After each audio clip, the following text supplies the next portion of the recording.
சுயம்புவான தலைவர் என்றால் தானே உருவான தலைவர், யாராலும் தூக்கி நிறுத்தப்படாத, யாராலும் உருவாக்கப்படாத, நீ இரு, உன்னை வைத்து நாங்கள் அரசியல் செய்து கொள்கிறோம், நீ எங்கு ஓடி போகாதே, உன்னை வைத்து நாங்கள் அரசியல் செய்கிறோம் என்று தேடி பிடித்து கொண்டு வந்து தலைவராக்குகிற நிலையிலே இல்லை. தந்தை பெரியார் வழியிலே, பேரறிஞர் அண்ணா வழியிலே, புரட்சியாளர் அம்பேத்கர் அவர்களின் கருத்துக்களை ஏற்று ஒடுக்கப்பட்ட ஏழை எளிய மக்களுக்காக பாடாற்றி வரக்கூடிய ஒரு சுயம்பு தலைவர். ஆகவேதான் இப்படி எண்ணற்ற அடுக்கடுக்கான சாதனைகளுக்கெல்லாம் இங்கே நாங்கள் பாராட்டவில்லை. அருந்ததியருக்கு உள்ஒதுக்கீடு வழங்கிய அந்த ஒற்றை சாதனைக்காகத்தான், ஜனநாயகத்தை பரவலாக்கிய அந்த மகத்தான சாதனைக்காகத்தான் விடுதலை சிறுத்தைகள் இன்றைக்கு இந்த அம்பேத்கர் சுடர் என்கிற விருதினை தலைவர் கலைஞர் அவர்களுக்கு வழங்கியிருக்கிறோம். தலைவர் கலைஞர் அவர்கள் நம்மிடையே நீண்ட நேரம் உரையாற்ற வேண்டும் என்கிற பேராவலோடு உங்களை போல் நானும் காத்திருக்கிறேன். இங்கே நம்முடைய மற்ற சார்ந்தவர்களுக்கு ஏன் விருதுகளை வழங்கிறோம் என்பதை நான் விவரித்தால் மணிக்கணக்கிலே நீளும். அவருடைய மதிப்புரையிலே அதையெல்லாம் நான் விளக்கி சொல்லி இருக்கிறேன். தலைவர் கலைஞர் அவர்களை நாம் காலாகாலத்திற்கும் நம்முடைய இயக்கத்தின் வரலாறுகளில் பொன்னெழுத்துக்களால் பொறிக்கப்படக்கூடிய அளவுக்கு நன்றி சொல்ல வேண்டிய ஒரு நிகழ்வாகவே இதை நான் பார்க்கிறேன். எங்கள் அழைப்பை ஏற்று எங்கள் குடிசைக்கு வந்து நாங்கள் கொடுத்த கூழோ கம்மஞ்சோரோ அதை சாப்பிடக்கூடிய மனநிலையில் நாங்கள் வழங்கி இருக்கிற இந்த விருதினை ஏற்று எங்களுக்கு பெருமை சேர்த்திருக்கிறீர்கள். அந்த வகையில் தான் தலைவர் கலைஞர் பேசி நான் கேட்டிருக்கிறேன். தலைவர் கலைஞர் அவர்கள் பேசி நான் கேட்டிருக்கிறேன். பேரறிஞர் அண்ணா அவர்கள் பாரதிதாசன் அவர்களுக்கு விருது கொடுக்கிற போது என் கைகளால் நான் கொடுக்க அதை கவிஞர் கைகளால் பெற்றுக் கொள்ளுகிற நிலை இருக்கக்கூடாது. கவிஞர் என்னை விட மேலானவர், கவிஞர் சிந்தனையால் உயர்ந்தவர், கவிஞர் சமூக மதிப்பு மிக்கவர், கவிஞர் போற்றுதலுக்குரியவர்.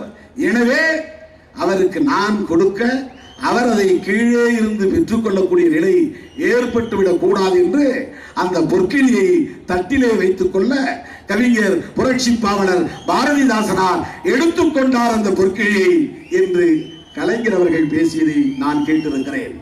எங்கோ ஒரு மூலையில் ஏதோ ஒரு நிகழ்வில் நான் நின்று கேட்டதை இன்னும் நெஞ்சிலே வைத்திருக்கிறேன். அந்த வகையில்தான் தலைவர் கலைஞர் அவர்களே, நாங்கள் பணக்காரர்கள் இல்லை, பணக்காரர்களை கொண்டிருக்கிற கட்சி இல்லை, எங்களுக்கு எந்த முதலாளிகளும் ஆதரவு இல்லை, எங்கள் கட்சியிலே முதலாளிகள் இல்லை, நிலச்சுவார்ந்தார்கள் இல்லை, ஒப்பந்ததாரர்கள் இல்லை, அன்றாட காட்சிகள் தான், மூட்டை முடிச்சுகளை தூக்குகிறவர்கள் தான், வண்டி இழுக்கக்கூடியவர்கள் தான், அன்றன்றைக்கு ஓடியாடி உழைக்கக்கூடியவர்கள் தான். அப்படிப்பட்ட ஏழை எளியவர்களை கொண்ட இந்த கட்சியை சார்பில் தங்களுக்கு நாங்கள் இன்றைக்கு பொற்கிழி அளித்தோம், எங்களுக்கு வலிமை சேர்ந்து விட்டது என்று காட்டிக் கொள்வதற்காக அல்ல, உங்கள் கருணையால் எங்களுக்கு வலிமை சேர வேண்டும் என்பதை உறுதிப்படுத்துவதற்காக.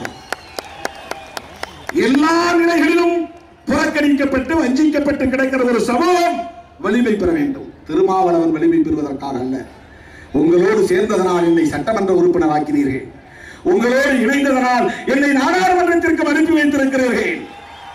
அதற்கு நான் காலாகாலத்திற்கு நன்றி சொல்ல கடமைப்பட்டிருக்கிறேன். தனி மனிதனாய் திருமாவளவன் வலிமை பெற வேண்டும் என்பதல்ல என்னுடைய கோரிக்கை.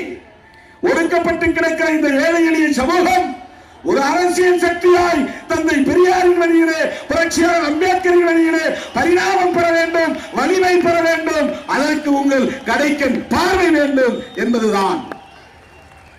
தாழ்த்தப்பட்ட இந்த சமூகத்தின் தலைநிமிர்வுக்காக உங்கள் அரவணைப்பு தேவை என்பதை போல உங்களிடத்தில் நான் ஏராளமான கோரிக்கைகளை வைக்க, ஏராளமான கோரிக்கைகளை முன்வைக்க கடமைப்பட்டவனாக இருக்கிறேன்.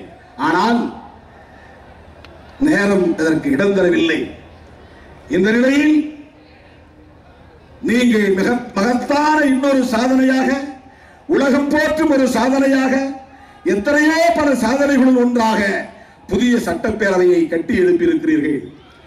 வெள்ளைக்காரன் பெயரை தாங்கிய புனித ஜார்ஜ் கோட்டை என்பதையெல்லாம் தாண்டி இனி அது வேண்டாம், எங்களுக்கென்று எங்கள் தலைவர் கட்டிய கோட்டை, கலைஞர் அவர்களால் எழுப்பப்பட்ட தலைமைச் செயலகம் என்று சொல்லக்கூடிய அளவுக்கு வரலாற்றில் நிலைத்து இருக்கக்கூடிய ஒரு மகத்தான ஒரு சின்னத்தை எழுப்பியிருக்கிறீர்கள். வள்ளுவனுக்கு கோட்டம் அமைத்தவர், வள்ளுவனுக்கு வானுயர சிலை எழுப்பியவர், வள்ளுவனுடைய குரலுக்கு குரலோவியம் தீட்டியவர், இப்படி எண்ணற்ற பல சாதனைகளை செய்து ஒவ்வொரு சமூகத்தின் தேவைகளை புரிந்து அவர்களின் உணர்வுகளை மதித்து அவர்களுக்கு ஏற்ற கோரிக்கைகளை நிறைவேற்றி வருகிற சாதனையாளர்கள் இன்றைக்கு ஒப்பிட முடியாத தலைவர் நீங்கள். யாருக்கெல்லாம் நலவாரியம், அரவாணிகளுக்கு நலவாரியம், குதிரை வண்ணார்களுக்கு நலவாரியம், இப்படி எண்ணற்ற நலவாரியம், நரி குறவர்களுக்கு நலவாரியம், இப்படி நலவாரியங்கள் அமைத்தது மட்டுமில்லாமல் வரலாற்று காலத்தில் யாரெல்லாம் இந்த மண்ணுக்காக, இந்த மக்களுக்காக, இந்த மொழிக்காக பாடுபட்டார்களோ அவர்களுக்கெல்லாம் நினைவு சின்னங்கள், கோட்டங்கள் அல்லது மணிமண்டபங்கள், மாற்று கட்சியை சார்ந்தவர்களாக இருந்தாலும், மாற்று இயக்கத்தை சார்ந்தவர்களாக இருந்தாலும், மாற்று கருத்தை கொண்டவர்களாக இருந்தாலும் அவர்களுக்கும்